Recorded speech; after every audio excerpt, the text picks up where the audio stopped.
Hello everyone, Assalamu alaikum, and I welcome you all to this interesting lesson, and I hope that you all are keeping really cool and dandy, and I am also keeping cool and dandy as well.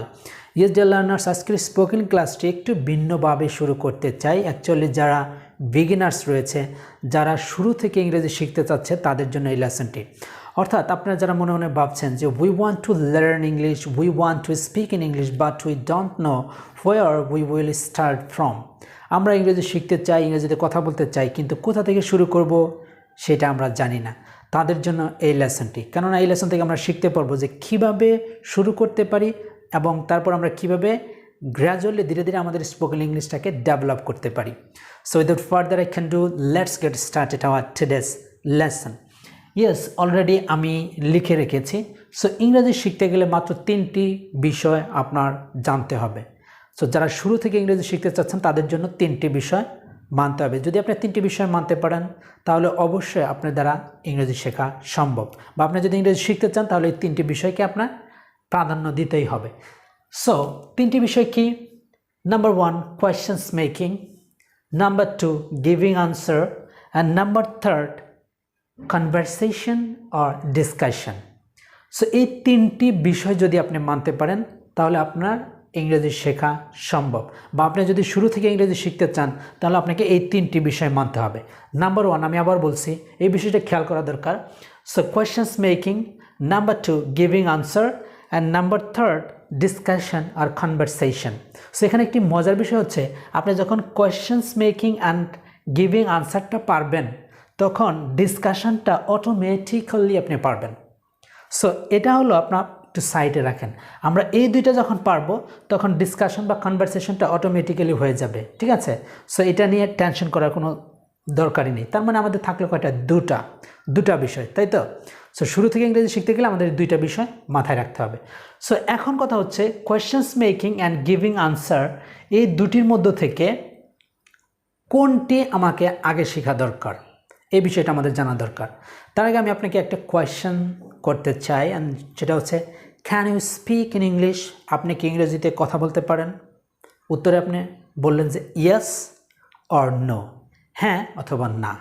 So আপনার কিন্তু answer দেওয়া শেষ।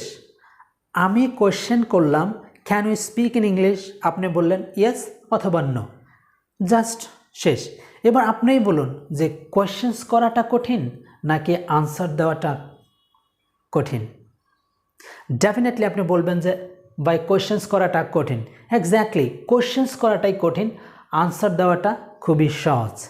So তাহলে আমরা আজকে শিখব কিভাবে questions making করতে হয়, সেই সাথে শিখব আমরা কিভাবে আনসারও করতে হয়। সো অ্যাট ফার্স্ট আমরা শিখব কোয়েশ্চেন্স কীভাবে তৈরি করতে হয়, তারপর আমরা শিখব কিভাবে আনসার দিতে হয়, ঠিক আছে? সো এখানে আবার একটা বিষয় আপনার কাজ করতে পারে যে ভাইয়া আমি তো ইংরেজি বলতে গেলে আমি লজ্জা পাই বা ভুল হয় কি না, এই বিষয়টা নিয়ে আপনি অনেক দ্বিধাদ্বন্দ্বে থাকেন। দেখুন, আপনাকে at first you should make mistake, আপনাকে প্রথমে ভুল করতে হবে বা ভুল করা উচিত আপনার। সো একটা গবেষণায় দেখা গেছে যারা ভুল করতে জানে না তারা কোনো কিছু শিখতে পারে না। সো আপনাকে ভুলের মধ্য দিয়ে যেতে হবে। এটা ভাবার দরকার নেই যে ভুল হচ্ছে, আমি ইংরেজিতে কথা বলছি, ইটস ওকে, ভুল হচ্ছে, no problem. As a beginner, আপনি যেহেতু শুরু থেকে শিখছেন, অ্যাজ এ বিগিনার হিসেবে আপনার ভুল হতেই পারে।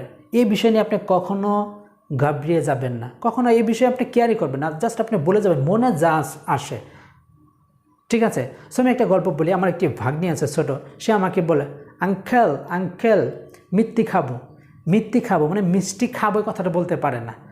সো এটা কি তার শুরু থেকে শিখছে, সে এখন ভুল করতেছে, সমস্যা নেই। আপনি জাস্ট লাইক এ বেবি, আপনি বেবির মতো হয়ে যান, আপনি বলেন আপনি এখন শিখতেছেন, ভুল হোক সমস্যা নেই। ওকে, কাম টু দ্য পয়েন্ট। এবার মূল বিষয়ে আসা যাক, আমরা অন্যদিকে চলে গিয়েছিলাম। ওকে, কোয়েশ্চেন্স মেকিং যেহেতু আমরা শিখবো, চলুন আমরা বেসিক স্পোকেন ইংলিশের জন্য কী কোয়েশ্চেন্সগুলো হতে পারে সেটা আমরা শিখবো। Okay, let's get started our today's lesson. Okay, first, hi what's your name? Hello, what's your name? আপনার নাম কি? অথবা আমরা অন্যভাবে বলতে পারি হোয়াট ইজ ইউর নেম, তাই না? তারপর আমরা আরও অন্যভাবে বলতে পারি, অনেকভাবে বলতে পারি, বাট আমরা শুরুর থেকে আমরা এভাবেই শিখছি। Hi what's your name, hello বা ও হে, আপনার নাম কি? সো আপনি বলতে পারেন my name is Zarin, my name is Luchi, my name is Shahil, so ইত্যাদি বলতে পারেন। So my name is Labib, অথবা বলতে পারেন আপনি আই অ্যাম অমক, আই অ্যাম অমক। আপনি কিন্তু আই অ্যাম দিয়েও বলতে পারেন। সো অনেকভাবে বলা যায়, আমি জাস্ট একটা কথা লিখেছি। সো যদি এভাবে কেউ কোয়েশ্চেন্স করে, হাই হোয়াটস ইউর নেম, আমরা উত্তরে বলতে পারি কি, my name is Zara, my name is Mukul Hossain. So ইত্যাদি আমরা বলতে পারি, বা আই অ্যাম মুকুল হোসাইন ইত্যাদি বলতে পারি। ওকে, নেক্সট কোয়েশ্চেন্স আমরা বলতে পারি এভাবে যে how about you today, that means আপনি আজকে কেমন আছেন। অথবা আমরা এটাও বলতে পারি হাউ আর ইউ, যেটা কমন, হাউ আর ইউ। সো সেটা বলতে পারি। আমরা শিখছি how about you today, that means আপনি আজ কেমন আছেন, বা আপনি কেমন আছেন। টুডে কথাটি না দিলেও চলবে। হাউ অ্যাবাউট ইউ, আপনি কেমন আছেন, অথবা হাউ আর ইউ, আপনি কেমন আছেন, তাই তো। ওকে, হাউ অ্যাবাউট ইউ টুডে, আপনি আজ কেমন আছেন। আপনি উত্তরে বলতে পারেন আই এম ফাইন, আমি ভালো আছি। আবার উল্টা আপনি কোয়েশ্চেন্সও করতে পারেন যে অ্যান্ড ইউ, আপনি কেমন আছেন। সো সেটা আমরা শিখছি না, জাস্ট কোয়েশ্চেন্স এই চাইটে শিখছি, আনসার করা শিখছি। ওকে, আই এম ফাইন, আমি ভালো আছি।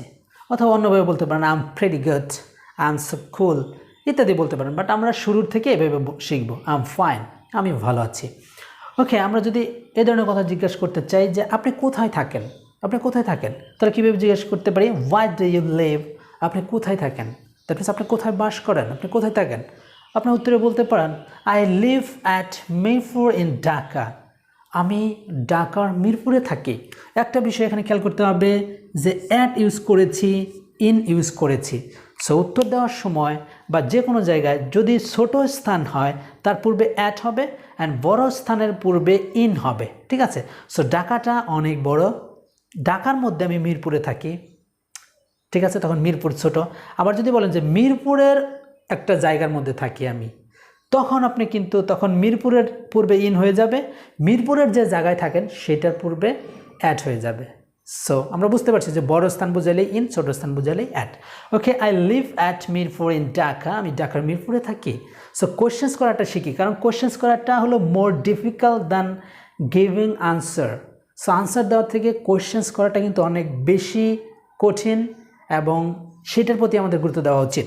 ওকে, আমরা শিখছি যে হোয়ার ডু ইউ লিভ, আপনি কোথায় থাকেন। উত্তর আমরা বলতে পারি I live at Mirpur in Dhaka, ঠিক আছে। ওকে, এবারে যদি আমি বলতে চাই, আর এই কোশ্চেন্সটাই আমি আরেকভাবে বলেছি যে where does he or she live. So আমার বিষয় হচ্ছে এখানে কেন ডাস হলো, এখানে কেন ডু হলো। সো এখানে একটি বিষয় মনে রাখবেন যে সাবজেক্ট যদি থার্ড পারসন সিঙ্গুলার নাম্বার হয় তাহলে ভার্বের সাথে এস অথবা ইয়েস যুক্ত হয়, বা আপনাকে ডাস দিয়ে কোয়েশ্চেন্স করতে হবে। হি অর শি এগুলো থার্ড পারসন এবং সিঙ্গুলার নাম্বার, এই জন্য। So where does he or she live, সে কোথায় বাস করে। অনুরূপভাবে সে অ্যান্সার দিতে গেলে যখন আমরা বলবো এভাবে যে হি, তখন আর লিভ বলতে পারবো না, কারণ third person singular number. He lives at Mirpur in Dhaka. সেইখানে আমি একটা বিষয় শিখালাম যে হির পরে ভার্বের শেষে এস অথবা ইয়েস হয়, সেই জন্য আমি এই কোশ্চেন্সটা লিখেছি, যেহেতু আমরা শিখছি। Okay, what does he or she live, he lives at Mirpur in Dhaka. Okay, next question, where are you going, তুমি কোথায় যাচ্ছ। আমরা বলতে চাচ্ছি কাউকে তুমি কোথায় যাচ্ছ, হোয়ার আর ইউ গোয়িং, তুমি কোথায় যাচ্ছ। উত্তরে আমি বলতে পারি যে I am coming back from office, আমি অফিস থেকে ফিরছি, আমি অফিস থেকে ফিরছি। আমি জিজ্ঞেস করলাম তুমি কোথায় যাচ্ছ, সে বলছে না আমি অফিস থেকে ফিরছি। অথবা অনেক কিছু বলতে পারেন যে I am going to village, আমি গ্রামে যাচ্ছি। I am going to office, school, university, market, বাজার ইত্যাদি বলতে পারেন। অথবা আমি কাজে যাচ্ছি, I am going to work, আমি কাজে যাচ্ছি, ঠিক আছে, ইত্যাদি বলতে পারেন। জাস্ট আমি শেখাচ্ছি কোয়েশ্চেন্স করাটা কীভাবে। হোয়ার আর ইউ গোয়িং, তুমি কোথায় যাচ্ছ। উত্তরে বলতে পারি I am coming back from office, school, university ইত্যাদি, আপনি যেখান থেকে ফিরছেন। Okay, next question, where are you come from, তুমি কোথা থেকে এসেছো। আমরা অনেক সময় জিজ্ঞেস করি অপরিচিত জন বা পরিচিত জনের হলেও যে তুমি কোথা থেকে এসেছো, হোয়ার আর ইউ কাম ফ্রম। আমরা কিন্তু এই কোয়েশ্চেন্সটা অনেকভাবে করতে পারি। সো আমরা আজকে এভাবে শিখছি, হোয়ার আর ইউ কাম ফ্রম, তুমি কোথা থেকে এসেছো। উত্তরে বলতে পারি I am come from Tangail, আমি টাঙ্গাইল থেকে এসেছি। এটার উত্তরটাও কিন্তু অনেকভাবে হতে পারে, বাট আমরা এভাবেই শিখছি, I am come from Tangail অথবা আই এম ফ্রম টাঙ্গাইল, ইত্যাদি বলতে পারেন। আচ্ছা, আই কাম ফ্রম টাঙ্গাইল, আমি টাঙ্গাইল থেকে এসেছি। Okay, next questions and that is the very interesting একটি কোয়েশ্চেন্স। কেন আমি লিখেছি একটু পরে বুঝতে পারবেন। Have you taken your lunch today? আজকে কি আপনার দুপুরের খাবার খেয়েছেন? সো এটা কিন্তু আমরা এইভাবে বলতে পারি, have you eaten your lunch today. So eaten না বলে আমরা টেকেনও বলতে পারি। Have you taken your lunch today? আজকে কি আপনার দুপুরের লাঞ্চ হয়েছে বা লাঞ্চ করেছেন, দুপুরের খাবার খেয়েছেন? উত্তরে আপনি বলতে পারেন ইয়েস অর নো। সো এখানে একটু আমাকে থামতে হবে এবং দু চারটি কথা বলতে হবে। যাদের সময় আছে তারা দেখুন প্লিজ, যারা ইংরেজি শিখতে চাচ্ছেন তাদের জন্য বলছি। সো আমরা দুই ধরনের কোয়েশ্চেন্স করতে পারি। সো এখান থেকে এই যে 6 পর্যন্ত আমরা একভাবে কোয়েশ্চেন্স করতে পারি, এটাকে বলা হয় WH কোয়েশ্চেন। অ্যান্ড তারপরে যে 7, এটা হচ্ছে আমাদের yes no questions. Normally yes no কোয়েশ্চেন্সটা একটু সহজ হয়, কারণ উত্তর যদি দেয় ইয়েস অথবা নো দিলেই কাম শেষ। সো এই কোয়েশ্চেন্সগুলো উত্তর দেওয়া সহজ, করা নর্মালি কঠিন না, কোয়েশ্চেন্স করা কঠিন, কিন্তু উত্তর দেওয়া মোটামুটি সহজ। আর এগুলা কোয়েশ্চেন্স করাও সহজ, উত্তর দেওয়াও কিন্তু কোয়েশ্চেন্স করাও কঠিন, উত্তর দেওয়াও কঠিন, কারণ এগুলো ইনফরমেটিভ কোয়েশ্চেন্স। আপনাকে অবশ্যই কোনো না কোনো কিছু ইনফরমেশন দিতে হবে। ইনফরমেশন চাওয়া হচ্ছে আপনাকে, ইনফরমেশন অবশ্যই আপনাকে দিতে হবে এই WH কোয়েশ্চেন দিয়ে যদি কোয়েশ্চেন্স আপনাকে করি। ওকে, তাহলে আমরা বুঝে গেছি। Have you taken your lunch today? আপনি বলতে পারেন ইয়েস অথবা নো। বাট আমরা এখানে যেহেতু উত্তর দেওয়া শিখছি, আমরা এর সাথে কিছু অ্যাড করতে চাই, সেটা হচ্ছে yes I have taken my lunch today. Yes, আমি আজ লাঞ্চ করেছি। Yes I have taken my lunch today. Yes, আমি আমার লাঞ্চ নিয়েছি বা করেছি। আর যদি নো বলেন বলতে পারবেন নো I haven't অথবা I have not taken my lunch today। না, আমি আমার লাঞ্চ আজ করিনি। ঠিক আছে, সো ভেবে কিন্তু আমরা বলতে পারি। সো ইয়েস নো দিয়ে আমরা শিখলাম। এইবার next question, can you speak in English? আপনি কি ইংরেজিতে কথা বলতে পারেন? আপনি বলতে পারেন ইয়েস অর নো, হ্যাঁ অথবা না। তাহলে আমরা কোয়েশ্চেন্স করলাম কিভাবে, can you speak in English? আপনি কি ইংরেজিতে কথা বলতে পারেন? আপনি বলতে পারেন ইয়েস, হ্যাঁ I can speak in English, হ্যাঁ আমি ইংরেজিতে কথা বলতে পারি।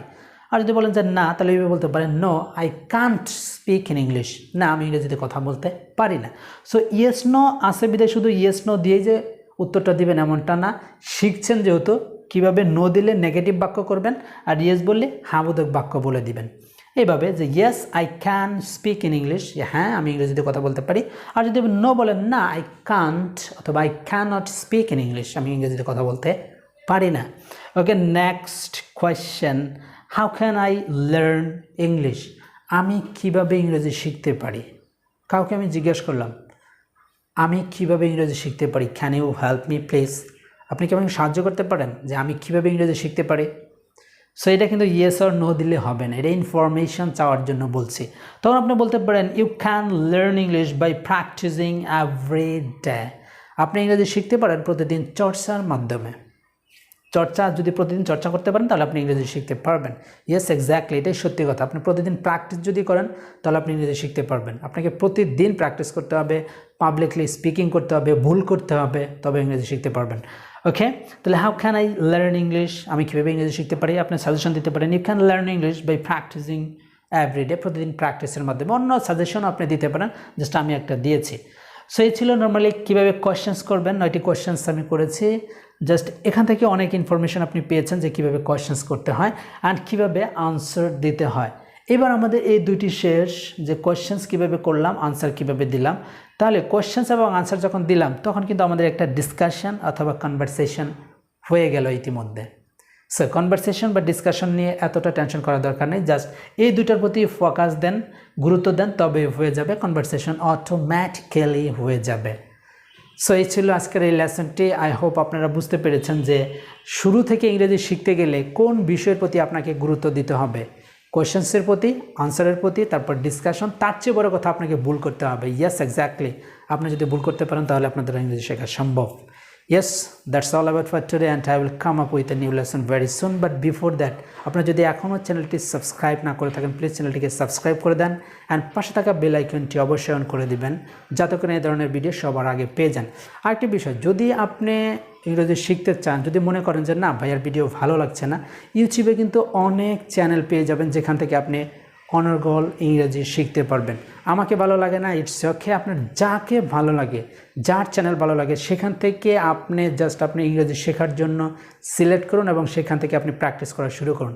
আপনার হলো ইংরেজি শেখা দিয়ে কথা, আমাকে দিয়ে কথা না। আপনি যেখান থেকে শিখতে পারেন আপনি শিখেন, প্র্যাকটিস করেন। সো ভালো থাকবেন, টিল দেন, আসসালামু আলাইকুম।